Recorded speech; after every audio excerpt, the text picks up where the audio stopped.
Bonjour Raphaël Audouard. Bonjour.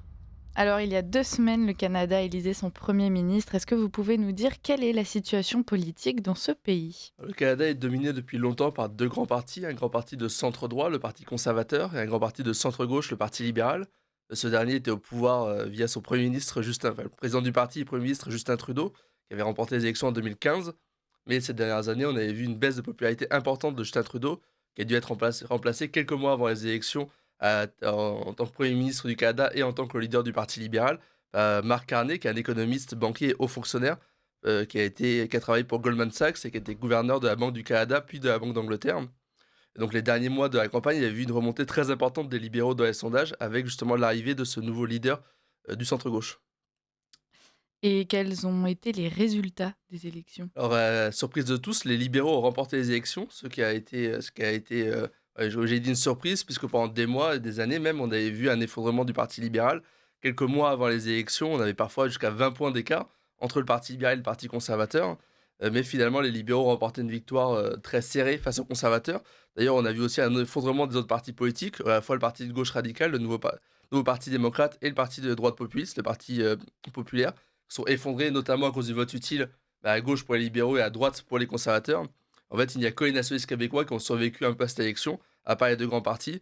Donc au final, les libéraux vont rester au pouvoir et les résultats sont venus confirmer cette remontée spectaculaire des libéraux qu'on avait observée depuis quelques mois. Et qu'est-ce qui peut expliquer donc cette victoire? En fait, le grand changement, ça a été la victoire de Donald Trump. En fait, je l'avais déjà expliqué il y a quelques semaines, mais les libéraux étaient largement dépassés par les conservateurs dans tous les sondages, jusqu'à l'arrivée au pouvoir de Trump et les déclarations de Donald Trump, d'abord sur l'annexion du Canada, puis sur l'augmentation des tarifs douaniers. Donc ces 2 déclarations, ces 2 mesures ont provoqué un effet drapeau et un rassemblement de l'électorat québécois canadien pardon, autour du Parti libéral.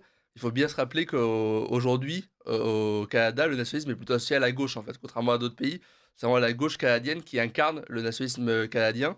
Puisqu'en fait, le Canada s'est beaucoup construit tout au long de son histoire, contre son grand voisin américain. D'abord parce qu'en fait, culturellement, au départ, c'est 2 pays qui sont extrêmement proches, hein.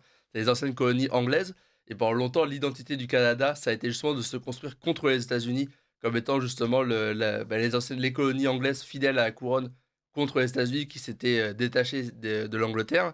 Et ensuite, à partir de l'indépendance du Canada, le nationalisme canadien s'est réorganisé autour d'un nationalisme de gauche, justement défendant un Canada progressiste, ouvert, tolérant, multiculturel, face aux États-Unis perçus comme conservateurs, réactionnaires, religieux.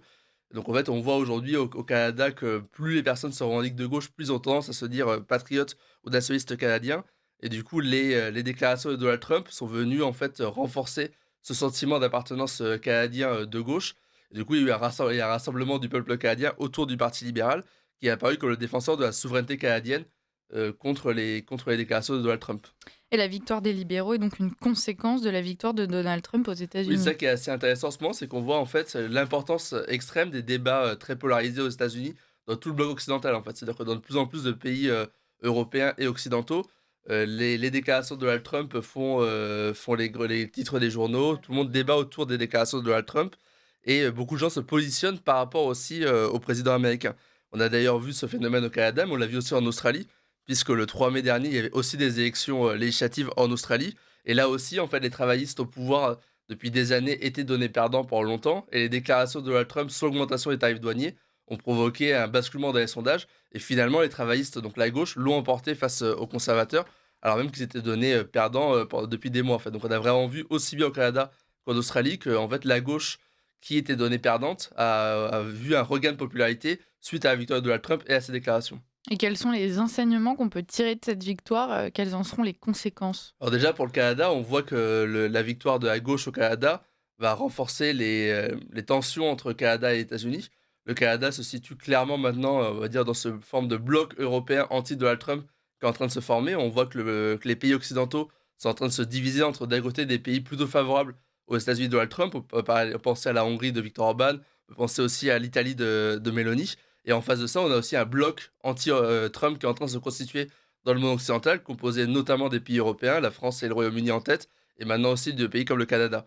Et de manière générale, on voit en fait qu'il y a de plus en plus une unification des enjeux au niveau occidental, c'est-à-dire qu'en fait la victoire d'un parti dans un pays va avoir de l'influence sur les autres pays en fait. C'est-à-dire que les débats ne portent plus uniquement sur de la politique intérieure, mais aussi sur un positionnement au sein du bloc occidental entre d'un côté un camp, conservateur en fait ou populiste qui est en train de se former, notamment autour des États-Unis et en face un bloc plutôt libéral ou mondialiste avec, des pays comme la France, comme le Royaume-Uni, comme maintenant le Canada en fait. Donc on a un peu 2 occidents qui se font face à face et cette victoire des progressistes au Canada et en Australie, ça s'inscrit dans une forme de backlash, de réaction en fait des élites progressistes à la victoire de Donald Trump aux États-Unis. Et alors, y a-t-il un risque que ce phénomène contamine tout l'Occident? En fait, il faut relativiser aussi ce phénomène, c'est-à-dire que les différents peuples se positionnent face à cette montée, cette vague populiste qui vient notamment des États-Unis, mais certains peuples le soutiennent, enfin, soutiennent cette vague populiste. On l'a vu par exemple il y a quelques semaines, aux élections au Royaume-Uni, on a eu des élections, locales de pendant lesquelles le Reform Party, le parti de Nigel Farage, a fait un excellent score, a remporté les élections et aujourd'hui est largement en tête dans les sondages devant les libéraux devant le Labour pardon et devant les conservateurs modérés. Oui, pareil en Roumanie, lors du premier tour des élections présidentielles, le candidat patriote a remporté 40 des suffrages. Donc on voit aussi que, bah, la victoire de Trump, que l'immigration aussi, que tous ces phénomènes-là, en fait, provoquent une montée des partis populistes et qu'on a vraiment à la fois, des pays où on voit une montée des partis libéraux et d'autres pays où on voit une montée des partis populistes. Et d'ailleurs ce week-end, on aura des élections, dans 3 pays. On aura à la fois l'élection présidentielle, le premier tour en Pologne, le second tour en Roumanie et les élections législatives au Portugal et dans ces 3 cas, on voit une montée des partis populistes et patriotes, voilà, dans ces 3 pays.